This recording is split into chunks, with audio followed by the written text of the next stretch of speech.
Time now for a roundup of the French papers with Diptyque Laurent. Diptyque, it's all about the legal headaches with Marine Le Pen and François Fillon.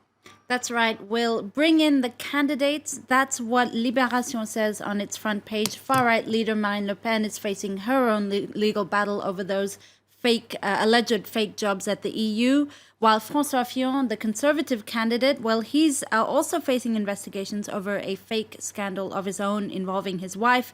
Libé is wondering, well, should the authorities, should they continue their investigations into the candidates, or should they allow a judicial truce?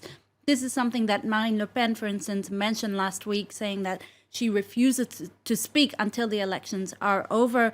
Now, if they do allow a truce, will this risk influencing or reinforcing this, quote, feeling that politicians have immunity from prosecution, or there is this sort of immunity of the most powerful? Now, the editors of the left-leaning Libération paper have warned in their editorial today, in reference to Fillon and Le Pen, that the, quote, contradictions between the way they present themselves as leaders and their failure to assume responsibility for their actions will come back to haunt them. The paper says, you reap what you sow. Marine Le Pen holding her first large campaign rally in Nantes over the weekend. L'Opinion talking about this rally, aren't they? That's right. The right-wing paper is saying that Le Pen really intensified her tone on this weekend at her first big electoral rally in Nantes. She attacked, first of all, this conspiracy of the judges, that's how she called it, to counteract the will of the people. She also lashed out at the media and the system in general, accusing them of backing her main rival in the polls, Emmanuel Macron, the independent candidate, and in general trying to tarnish the reputation of her party. Now, her team, or the part of her team that's in charge of the economic portion of her electoral program, have been meeting with bankers. This is what Les Echos, the French business paper, reports, saying that the far-right party are trying to reassure the markets, especially over a possible Frexit, the idea that France could also leave the Eurozone.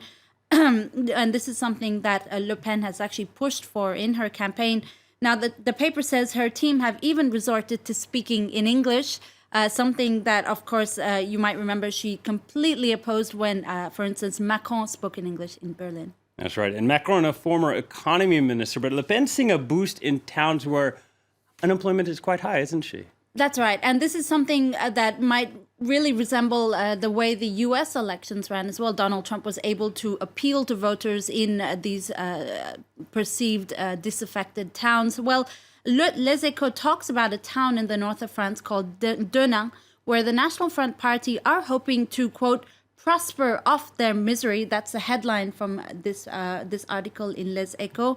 A very cynical headline, of course. In this city, Les Echos explains unemployment is over 30%. The average wage is about 800 euros a month, and life expectancy is around 58. So you get a real picture of the kind of poverty that exists in this town. And residents here feel completely abandoned by the system, the current system at least.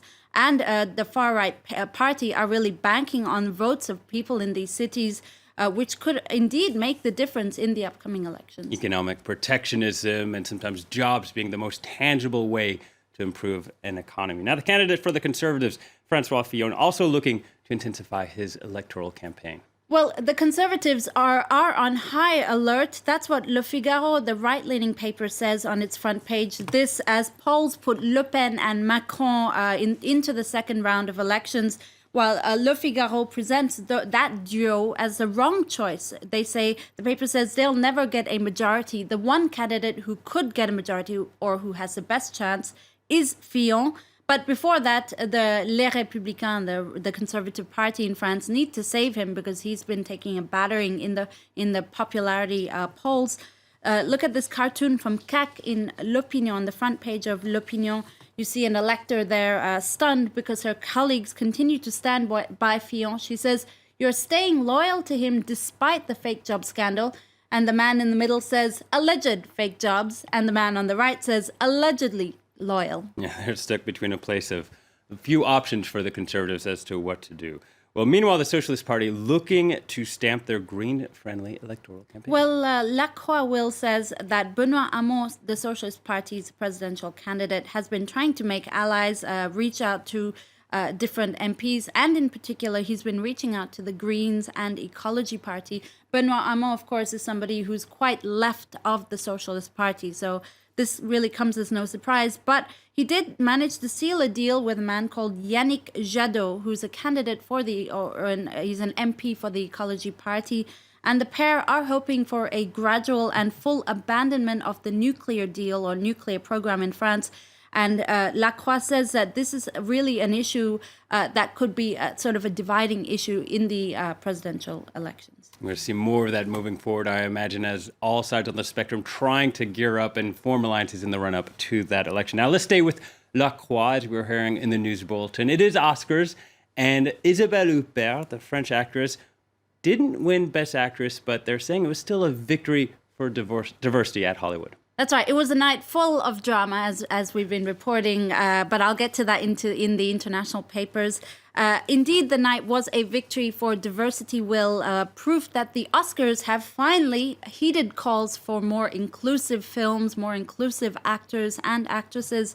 You have Viola Davis, who won Best Supporting Actress for Fences, and Mahershala Ali, who won Best Supporting Actor for Moonlight, which also ended up picking Best Film despite that blunder there. Lacroix says more than any year in recent times, this is one of the most political Oscars. Of course, it's the first one being held post-Trump. But also you had Asghar Farhadi, the Iranian director, who could not attend because of Trump's anti-immigrant ban. And yet his film, The Salesman, picked up Best Foreign Film. Political statements and inclusiveness at the Oscars. Diptyque Laurent with a roundup of the French press.